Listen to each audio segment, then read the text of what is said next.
That's funny that that would split right there. Interesting.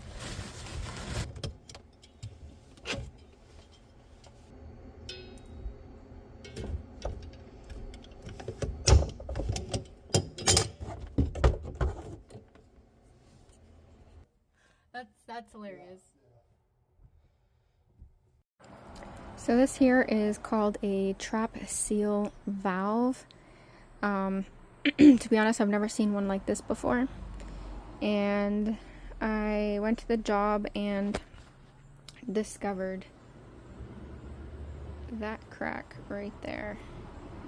I just ended up replacing the whole thing anyway, just because this is fairly old looking and it may still have worked, but since I was doing this pipe repair, I just gave them the option if they wanted to replace it with a new one that they could.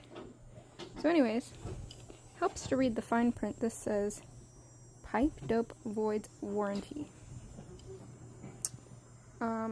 They pipe doped the shit out of this. So yeah, I think maybe this caused a split potentially because maybe they tightened this fitting too much. Usually I see these split when it's frozen, but that's not the case in this one. This is a trap seal valve, and its purpose is to provide water to a floor drain at all times. Yeah, I think this one was going to a floor drain. I couldn't really tell because I didn't see where it was leading to, but yeah, don't put pipe dope on these things, especially when it says it voids the warranty.